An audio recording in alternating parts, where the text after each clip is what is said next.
আল্লাহু আকবার। মুহাম্মদুর রাসূলুল্লাহ সাল্লাল্লাহু আলাইহি ওয়াসাল্লাম তিনি নিজে কাঁদেন, হাসান কাঁদেন, হুসাইন কাঁদেন, আলীও কাঁদেন, ফাতেমাও কাঁদেন। আজরাইল বলে তিনি আজরাইলও কান্দা শুরু করেছেন। আমি পৃথিবীতে বহু মানুষের রূহ নিয়েছি, প্রাণ নিয়েছি, কিন্তু আমি মালাকুল মউত কোনোদিন কাঁদিনি। এখন আওলাদ রাসূলের অবস্থা দেখে যখন আজরাইলও কাঁদতেছেন, আল্লাহর প্রিয় নবী সাল্লাল্লাহু আলাইহি ওয়াসাল্লাম মা ফাতেমাকে ডাক দিলেন, হে আমার মেয়ে, তোমাকে আমি কত আদর করেছি, তোমার কোনো কথা আছে কিনা? মা ফাতেমা প্রশ্ন করলেন, ইয়া রাসূলুল্লাহ, আপনি তো দুনিয়ার থেকে চলে যাবেন, দুনিয়ার থেকে চলে যাওয়ার পরে এই জায়গাটার নাম হচ্ছে কবর, কবরের পরে একটা জায়গা হবে হাসর। এই হাসরের ময়দানে কোটি কোটি উম্মত, মা ব্যতীত, বাবা ব্যতীত, আত্মীয় স্বজন ব্যতীত অসহায় হয়ে মানুষ নফসি নফসি করবে, মানুষ নিজের ঘামে নিজেরা সাঁতার কাটবে। ইয়া রাসূলুল্লাহ, ওই বিশাল 12 সূর্যের তাপ মাথার উপরে থাকবে, ওই কঠিন মুসিবতের সময় আমরা আপনাকে কোথায় পাবো? আল্লাহর নবী কেঁদে কেঁদে বলেন, এ ফাতেমা, আমি তোমাকে জানিয়ে দিলাম, হাসরের ময়দানে তোমরা আমাকে একটি জায়গায় পাবে, যে জায়গার নাম হচ্ছে মিজান, যেখানে আমার উম্মতের নেক এবং বদি ওজন হবে। ওইখানে আমি নবী দাঁড়িয়ে থাকবো, আমার উম্মতকে যেন ফেরেশতারা জাহান্নামে নিতে না পারে। জোরে বলেন সুবহানাল্লাহ। আল্লাহর প্যারা নবী কেঁদে কেঁদে বলেন, ফাতেমা, আমাকে তুমি মিজান পাল্লা কাছে পাবে। আর ফাতেমা প্রশ্ন করলেন, ইয়া রাসূলুল্লাহ, যদি মিজানে যদি আপনাকে না পাই? আল্লাহর নবী কেঁদে কেঁদে বলেন, আমাকে তোমরা জাহান্নামের দরজার মধ্যে পাবে। ইয়া রাসূলুল্লাহ, সেখানে যদি না পাই ফুলসিরাতের গোড়ার মধ্যে পাবে। ইয়া রাসূলুল্লাহ, সেইখানে যদি না পাই হাউজে কাউসারের কিনারায় পাবে। মা ফাতেমা কেঁদে কেঁদে বলেন, বাবা গো, ইয়া রাসূলুল্লাহ, এতে টাইমে যদি 4টি জায়গার মধ্যে যদি আপনার উম্মত মুসিবতের মধ্যে পড়ে যায়, আপনার একা পক্ষে কিভাবে সম্ভব হবে তাদেরকে রক্ষা করার জন্য?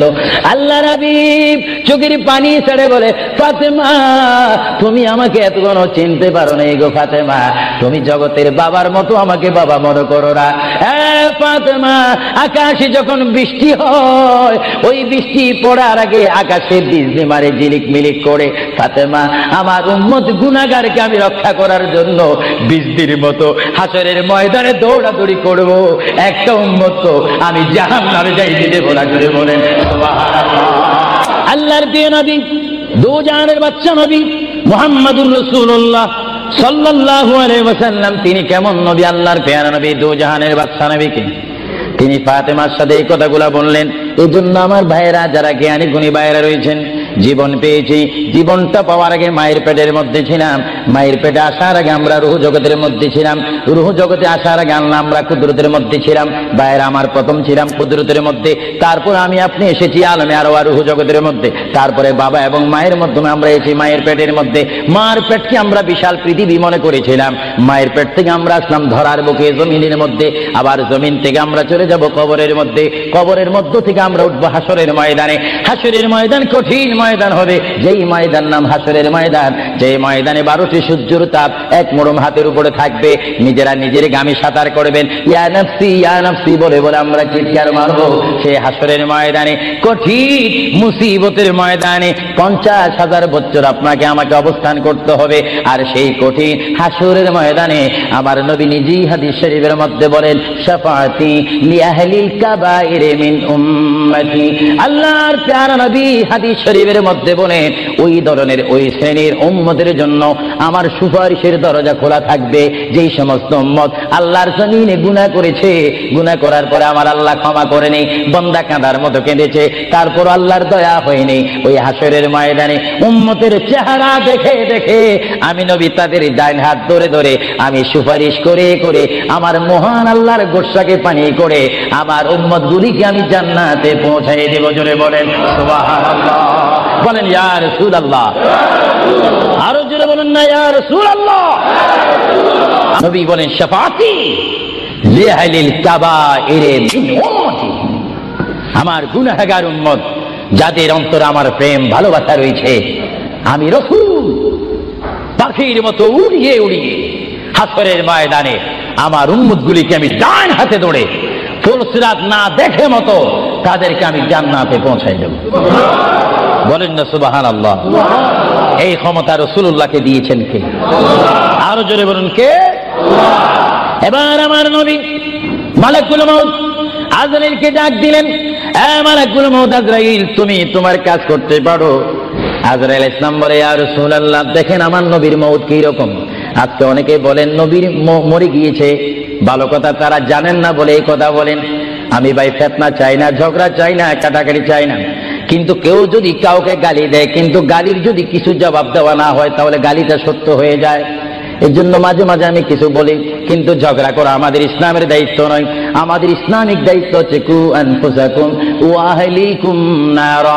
আল্লাহ বলে, বান্দারে তুমি নিজেই জাহান্নামের আগুন থেকে বাঁচো, তোমার আহলকে, তোমার জাতিকে, তোমার দেশকে বাঁচাও। তুমি নিজেই জাহান্নামের আগুন পছন্দ করো না, কেউ যাক সেটাও পছন্দ করো না, নিজেও জাহান্নাম থেকে মুক্তি দিয়ে জান্নাত অবস্থান করো, অপরকেও জান্নাতে যাওয়ার দাওয়াত দিয়ে দাও। জোরে বলেন সুবহানাল্লাহ।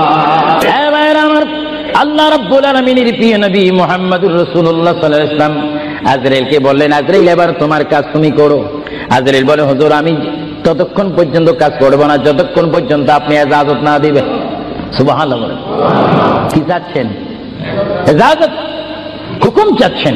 হুজুর আপনি যদি হুকুম না করেন, আপনার প্রান্তি নেওয়ার ক্ষমতা আমার নেই।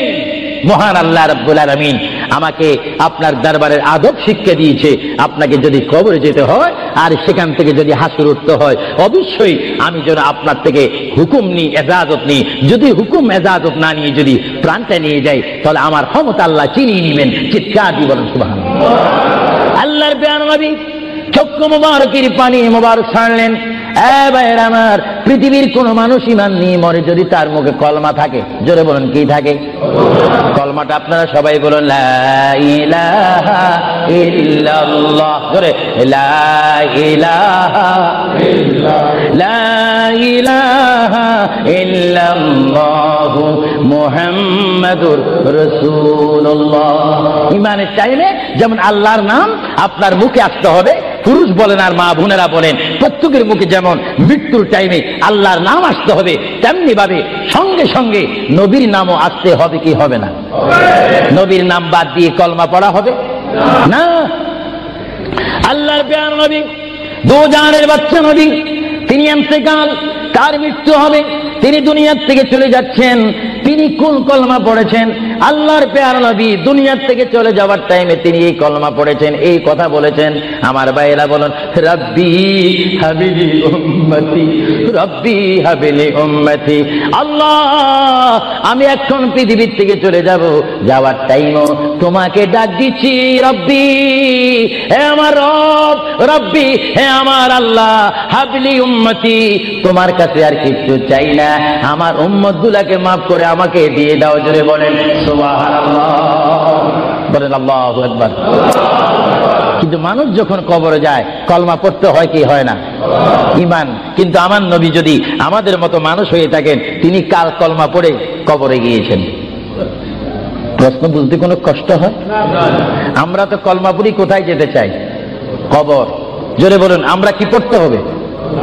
কলমা শরীফ পড়ে অবশ্যই আমাদেরকে যেতে হবে কোথায়? কবরে। কিন্তু আমার নবী যদি আমাদের মতো মানুষ হয়ে থাকেন, তাহলে মুহাম্মদুর রাসূলুল্লাহ কি কার কলমা পড়ে তিনি কবরে গিয়েছেন? আল্লাহর নবীর কলমা ছিল লা ইলাহা ইল্লাল্লাহু ইন্নী রাসূলুল্লাহ। চিৎকার দিয়ে বলেন সুবহানাল্লাহ। আল্লাহর নবী বলেছেন লা ইলাহা ইল্লাল্লাহ, আল্লাহ ছাড়া কোনো মাবুদ নাই, ইন্নী রাসূলুল্লাহ, নিশ্চয় নিশ্চয় আমি আল্লাহর রাসূল। জোরে বলেন সুবহানাল্লাহ। এজন্য সমাজে রয়েছে, নিজে যাকে বড় বলে বড় সেই নয়। বলেন, নিজে যাকে বড় বলে বড় সেই নয়, দশে যাকে বড় বলে বড় সেই হয়। আল্লাহর নবী বলে, তোমরা যদি নিজকে নিজে বড় বলো তোমরা বড় হবে না, কিন্তু আমার বেলায় এটা ব্যতিক্রম। আমি নিজকে নিজে বলতেছি ইন্নী রাসূলুল্লাহ, আমি আল্লাহ রাসূল। আমাকে যারা মানবে তারা সাহাবী জান্নাতি, আমাকে যারা মানবে না তারা বেদিন, তারা জাহান্নামী। জোরে বলেন সুবহানাল্লাহ। আল্লাহর প্রিয় নবী উম্মতি উম্মতি বলে কাঁদতেছেন। কেঁদে কেঁদে তিনি আজরাইলকে হুকুম দিলেন, আপনার কাজ আপনি করতে পারেন। আজরাইল ইসলাম আল্লাহর প্রিয় নবীর সিনা মুবারকের উপর হাত রাখলেন। হাত মুবারক রাখার পরে এই মুহূর্তের মধ্যে আল্লাহর নবী দুজানের বাচ্চা নবী তিনি একটা চিৎকার মারলেন, ও ভাই আজরাইল তুমি কি করতেছো? ইয়া রাসূলুল্লাহ আপনার রূহ মুবারক আমি বাহির করতেছি। আজরাইল তুমি কি করতেছো? ইয়া রাসূলুল্লাহ আপনার রূহ মুবারক আমি নিয়ে যাচ্ছি। আমার নবী চিৎকার দিয়ে বলে, ভাই আজরাইল তোমাকে একটু আমি অনুরোধ করি, তুমি একটু দেরি করো, তুমি আমার বুকের উপরে কি রেখেছো? ইয়া রাসূলুল্লাহ আপনার বুক মুবারক